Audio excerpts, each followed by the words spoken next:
പ്രിയപ്പെട്ടവരെ, നമുക്കറിയാം നമ്മുടെ തൃച്ചംബരം ഇപ്പോൾ ഒരു ഗോകുലമായി മാറിയിരിക്കുകയാണ് അല്ലേ. ബാലലീലകളാടി നമ്മളെ ലക്ഷ്മിപുരം ഒരു ഗോകുലമാക്കി മാറ്റിയിരിക്കുകയാണ്.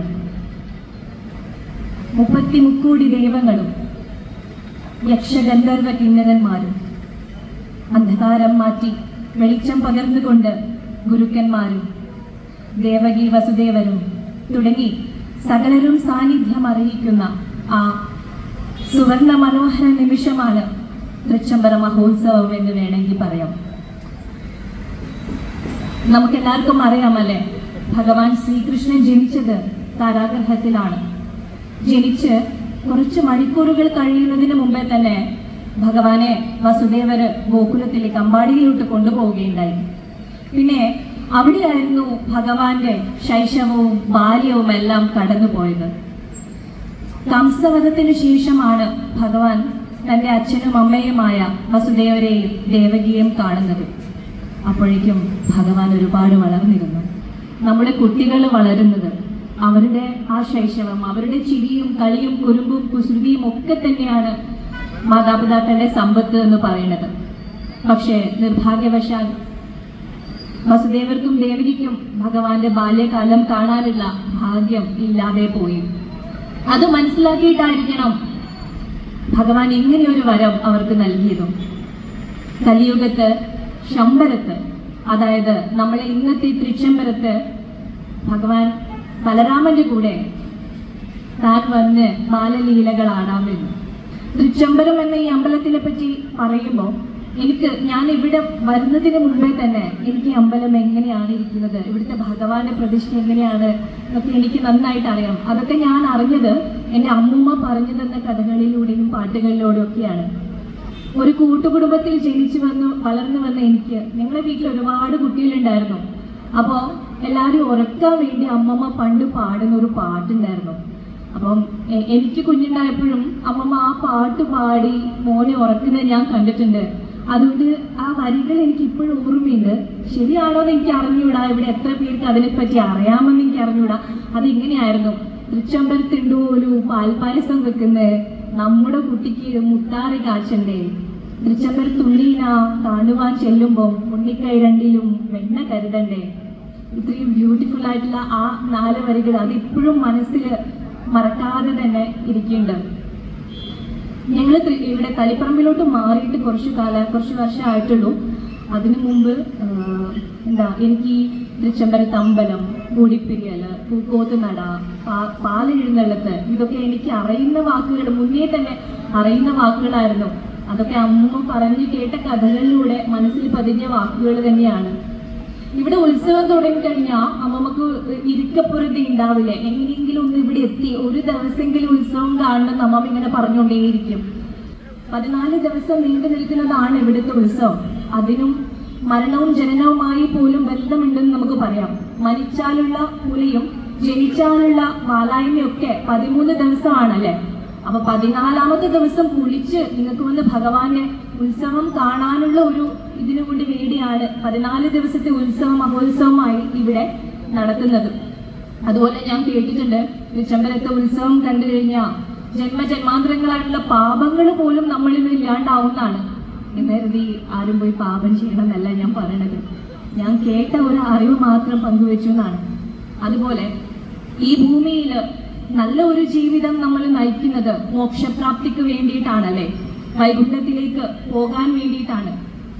അപ്പോൾ തൃച്ചംബരത്ത് ഉത്സവം കാണുന്ന ഒരാൾക്ക് വൈകുണ്ഠത്തിലേക്ക് ഡയറക്റ്റ് എൻട്രി ആണെന്നും പറയുന്നുണ്ട്. അത്രയും മഹത്തായ ഒരു ഉത്സവമാണ് നമ്മുടെ നാട്ടില്, നമ്മുടെ തൃച്ചംബരത്ത് തളിപ്പറമ്പില് നടക്കുന്നത്. അപ്പോൾ എൻ്റെ അമ്മമ്മ ഇപ്പം എൻ്റെ കൂടെ ഇല്ല.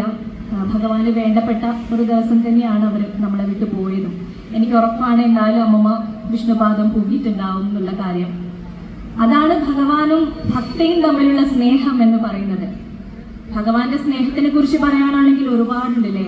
പൂന്താനത്തിന്റെ കഥ, ഭട്ടതിരിപ്പാടിന്റെ കഥ, മഞ്ജുളിയുടെ കഥ, മീരയുടെ കഥ, ഗുരൂരമ്മയുടെ കഥ തുടങ്ങി അങ്ങ് നീളും. ഒന്നും പോരാൻ ഇവിടെ ഞാൻ 2-3 വർഷം മുമ്പ് ഇവിടെ ഉത്സവം കാണാൻ വന്നപ്പം പൊതുവെ അമ്പലങ്ങളിലാണല്ലോ ഉത്സവവും തിടമ്പെഴുന്നള്ളത്തൊക്കെ ഉണ്ടാവുന്നത്. അപ്പൊ ഞാൻ അമ്മയോട് ചോദിച്ചു, അമ്മ എന്താ ഇവിടെ ഈ ഹൈവേയില് ഉത്സവം ഉണ്ടാവാനുള്ള കാരണം എന്താ? അപ്പൊ അതിന്റെ പിന്നിലും കഥയുണ്ട്. അതും ഭഗവാനും ഭക്തനുമായുള്ള സ്നേഹത്തിന്റെ കഥ തന്നെയാണ്. ഇവിടെ ഇരിക്കുന്ന ഒത്തിരി പേർക്കൊക്കെ അറിയാമായിരിക്കും, എന്നാലും ഞാൻ പറയാം. ഇവിടെ പൂക്കോത്തിയിലത്ത് വയസ്സായ ഒരു ബ്രാഹ്മണൻ ഉണ്ടായിരുന്നു. അദ്ദേഹം ദിവസവും കുളിച്ച് പോയി ഭഗവാനെ തൊഴും. അങ്ങനെ പ്രായാധിക്യമായപ്പോഴേക്കും ഒട്ടും അമ്പലത്തിൽ പോകാൻ പറ്റില്ല എന്നുള്ളൊരു സിറ്റുവേഷൻ വന്നു. അങ്ങനെ അവിടെ ഉത്സവം തുടങ്ങി. പക്ഷെ ആളുടെ മനസ്സിൽ എന്താ, ഭഗവാനെ കാണണം, ആ ബാലലീലകൾ കാണണം, ഉത്സവം കാണണം. ഇവിടെ ഇങ്ങനെ പ്രാർത്ഥിക്കുകയാണ്, എങ്ങനെയാണ് ഭഗവാനെ ഞാനൊന്ന് അങ്ങോട്ട് വരുന്നേ. അപ്പൊ അവിടെ ഉത്സവത്തിൽ ഈ പറയുന്ന പോലെ തിടമ്പെഴുന്നള്ളത് കഴിഞ്ഞ് ഭഗവാൻ ചെറിയ ആളിന്റെ അവിടുന്ന് അകത്തോട്ടേക്ക് പോകാൻ നിൽക്കുമ്പോഴാണ് ഈ പ്രാർത്ഥന കേൾക്കുന്നത്. ഒന്നും നോക്കിയില്ല, ഭഗവാൻ ജ്യേഷ്ഠനെയും കൂടി ഒറ്റ ഓട്ടാണ് ഈ പൂക്കോത്ത് നടയിലേക്ക്. അന്ന് തൊട്ട് ഇന്ന് വരെ പൂക്കോത്ത് നമുക്കറിയാല്ലേ, പൂക്കോത്ത് നടയിൽ നടക്കുന്ന ഉത്സവത്തെ കുറിച്ച്. അതാണ് ഭഗവാന്റെ സ്നേഹം. ആ സ്നേഹത്തിന്റെ ബാക്കി പത്രമായിട്ടാവണം ഞാൻ ഇന്നിവിടെ നിങ്ങളുടെ മുമ്പില് ഇത്രയും വലിയൊരു ഉത്സവം നടക്കുന്നതിന്റെ ഇടയിൽ എനിക്ക് വന്ന് 2 വാക്ക് സംസാരിക്കാൻ പറ്റിയത് ആ ഒരു അനുഗ്രഹം തന്നെയാണെന്നാണ് എനിക്കും വിശ്വസിക്കാൻ ഇഷ്ടം. ഇവിടെ നിൽക്കുമ്പോൾ എനിക്ക് നിങ്ങളോട് പറയാനുള്ളത്, നമ്മളുടെ വീട്ടില് നമ്മളുടെ കുട്ടികളെ ആയാലും പേരക്കുട്ടികളെ ആയാലും പറഞ്ഞു പഠിപ്പിക്കേണ്ട ഒരുപാട് കാര്യങ്ങളുണ്ട്. അത് ഭഗവത് കഥകളാവാം, നമ്മളെ സനാതന ധർമ്മങ്ങളെ കുറിച്ചുള്ള, അല്ലെങ്കിൽ നമ്മളെ ഭഗവത്ഗീതയെ കുറിച്ചുള്ള, നമ്മളുടെ പുരാണങ്ങൾ, ഇതിഹാസങ്ങൾ, ഉപനിഷത്തുകൾ, വേദങ്ങൾ എന്ന് വേണ്ട എല്ലാത്തിനെ കുറിച്ചും നമ്മളുടെ കുട്ടികൾക്ക് പഠിപ്പിച്ചു കൊടുക്കേണ്ടതായുണ്ട്. ഒരു വിഭാഗം കുട്ടികൾ സനാതനധർമ്മം മുറുകെ പിടിച്ച് മുമ്പോട്ടേക്ക് പോകുന്നുണ്ടെന്ന് തന്നെ പറയാം. അത് നമുക്ക് വലിയ സന്തോഷം തരുന്ന ഒരു കാര്യമാണ്. പക്ഷെ എന്നിരുന്നാലും മറ്റു പലരും പല ലഹരിക്കും അടിമപ്പെട്ട്, വൈകൃതങ്ങൾക്ക് അടിമപ്പെട്ട് നമ്മുടെ ആചാരങ്ങളെ അവഹേളിക്കുന്ന രീതിയിലുള്ള പ്രവർത്തനങ്ങൾ ചെയ്തു വരുന്നുണ്ടല്ലേ. നമുക്കറിയാം, കുറച്ച് ദിവസം മുമ്പേ കൊല്ലം ഒരു ഉത്സവ പറമ്പ് നടന്ന കാര്യം. അച്ഛന്റെ പ്രായമുള്ള ആളുകൾ ചേർന്നിട്ടാണ് 18 വയസ്സ് പോലും പ്രായമാകാത്ത ഒരു കുട്ടിയെ തലക്കടിച്ചു കൊന്നത്. ആ തലയോട്ടി പിളരുന്ന ശബ്ദം നമ്മുടെ മനസാക്ഷിയെ നടുക്കിയതല്ലേ. ആ അമ്മയുടെ കണ്ണുനീരിന് ആരാണ് ഉത്തരം പറയേണ്ടത്? എങ്ങോട്ടാണ് കേരളത്തിന്റെ ഈ പോക്ക്? ഇനിയൊരു ഉത്സവപ്പറമ്പിലും അങ്ങനെ ഒരു കൊലപാതകങ്ങൾ ഇല്ലാതിരിക്കട്ടെ. ഇവിടെയാണ് സനാതന ധർമ്മത്തിന്റെ പ്രസക്തി നാം എടുത്തു പറയേണ്ടത്. നമ്മൾ ഓരോ വീട്ടിലും, എന്റെ അഭിപ്രായ പ്രകാരം ഓരോ വീട്ടിലും കുട്ടികൾക്ക്, നാം എല്ലാവരും ഒരു സമൂഹത്തിലേക്ക് ഇറങ്ങുന്നത് അനാഥരായിട്ടൊന്നും അല്ലല്ലോ. നമ്മളെല്ലാവരും ഓരോ വീട്ടിൽ നിന്നും വളർന്നു വരുന്ന കുട്ടികളാണ്. വളരെ ചെറുപ്പം തൊട്ട് തന്നെ അവർക്ക് സനാതന ധർമ്മങ്ങളെ കുറിച്ചും നമ്മുടെ സംസ്കാരങ്ങളെ കുറിച്ചും സഹസ്രനാമങ്ങളെ കുറിച്ചും പറഞ്ഞു കൊടുക്കുക എന്നുള്ളത് നമ്മളുടെ കൂടെ കടമയായിട്ട് നാം അത് കാണേണ്ടിയിരിക്കണം. കൃത്യമായ ജീവിതം നയിക്കുന്ന ഒരു കുട്ടിക്ക് മൂല്യാധിഷ്ഠിതമായ ഒരു ജീവിതം ഉണ്ടാകും എന്നുള്ളതിൽ ഒരു സംശയവുമില്ല. ഇവിടെ പലർക്കും, ഞാനടങ്ങുന്ന പലരും, ഭഗവാൻ ഈശ്വരൻ എന്നുള്ള സങ്കല്പം എന്താണ് വിചാരിച്ചിരിക്കുന്നത്? അമ്പലത്തിൽ പോയി പ്രാർത്ഥിച്ചാൽ നമുക്ക് എന്തെങ്കിലും ഒരു കാര്യം ചെയ്തു തരുന്ന ഒരു ഉപാധിയായിട്ടായിരിക്കും പലരും വിചാരിച്ചിരിക്കുന്നത്. അങ്ങനെയാണ്. നിങ്ങൾ നോക്കൂ, 10ാം ക്ലാസ്സിന്റെ പരീക്ഷയാണ് നാളെ. അതിന്റെ കുറച്ച് ദിവസം മുമ്പ് വെറുതെ റീലും കണ്ട് ടിവിയും കണ്ട് കളിച്ചു നടന്ന് പിറ്റേ ദിവസം രാവിലെ അമ്പലത്തിൽ പോയിട്ട് ഭഗവാനെ നാളെ എന്റെ പരീക്ഷയാണ്, എനിക്ക് ഫുൾ A+ കിട്ടണേന്ന് പ്രാർത്ഥിച്ചാൽ ഫുൾ A+ കിട്ടോ? കിട്ടില്ല.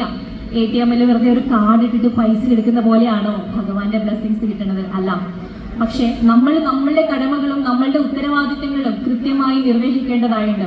അവിടെയാണ് ഭഗവാൻ നിങ്ങളുടെ കൂടെ നിൽക്കുന്നത്. നമ്മൾ കേട്ടിട്ടില്ലേ, ഞാൻ പാതി താൻ പാതി ദൈവം പാതി എന്നുള്ള വചനം. നമ്മളെ ഊർജ്ജസ്വലരാക്കാനും, നമ്മൾ പഠിച്ച കാര്യങ്ങൾ മനസ്സിലുറക്കാനും, നമ്മളെ ബുദ്ധിയുള്ളവരാക്കാനും, നമ്മളുടെ ബുദ്ധിക്ഷമത കൂട്ടാനും തന്നെയാണ് നമ്മൾക്ക് സഹസ്രനാമങ്ങളും വേദങ്ങളും പുരാണങ്ങളും ഒക്കെ ഋഷീശ്വരന്മാർ വളരെ പണ്ട് തന്നെ എഴുതി വച്ചിരിക്കുന്നതും. ഇന്ന് ഈ വേദിയിൽ എനിക്ക് ഇന്നിവിടെ വന്ന് നിങ്ങളെയൊക്കെ കാണാനും 2 വാക്ക് സംസാരിക്കാനും പറ്റിയതിൽ ഒരുപാട് സന്തോഷം. ഞാൻ പറഞ്ഞത് ആരും മറക്കരുത്. നമ്മളുടെ കുട്ടികൾക്ക് നമ്മുടെ സനാതന ധർമ്മത്തെക്കുറിച്ചും സംസ്കാരത്തെക്കുറിച്ചുള്ള അറിവ് നിങ്ങൾ ഇപ്പോൾ തന്നെ പകർന്നു കൊടുക്കേണ്ടതായിട്ടുണ്ട്. ചെറിയ കഥ മതി. കുഞ്ഞു കുട്ടികളൊക്കെ അടുത്തിരുത്തി നല്ല സാരാംശമുള്ള പുരാണങ്ങളിൽ ഒരുപാട് കഥകളുണ്ട്. പറഞ്ഞു കൊടുക്കൂ, അവരത് കേൾക്കട്ടെ, നല്ല മക്കളായി വളരട്ടെ അല്ലെ. അപ്പം ഇന്ന് ഈ വേദിയിൽ ഇവിടെ എനിക്ക് ഇന്നത്തെ പരിപാടിയിൽ പങ്കെടുക്കാൻ കാരണം നമ്മളുടെ എല്ലാവരും പ്രിയപ്പെട്ട രാജൻ സാറാണ്. രാജൻ സാറിനെ പറ്റി ഞാൻ പ്രത്യേകിച്ചൊന്നും പറയേണ്ട കാര്യമില്ല. കളിപ്പറമ്പിന്റെ അഭിമാനമാണ് അദ്ദേഹം. നമുക്ക് മലയാളത്തിൽ ഒരുപാട് സിനിമകൾ അദ്ദേഹം ഓൾറെഡി തന്നു കഴിഞ്ഞു. ഇനിയും ഒരുപാട് സിനിമകൾ വരാൻ വേണ്ടി പോകുന്നുണ്ട്. ഈ അടുത്ത മാസം സാറിന്റെ ഒരു പുതിയ പ്രോജക്റ്റ് ലോഞ്ച് ചെയ്യാൻ വേണ്ടി പോവുകയാണ്. അപ്പൊ അതിന്റെ ഭാഗമാണ് ഞാനും അതിൽ പ്രധാനപ്പെട്ട ഒരു കഥാപാത്രം ചെയ്യുന്നത്.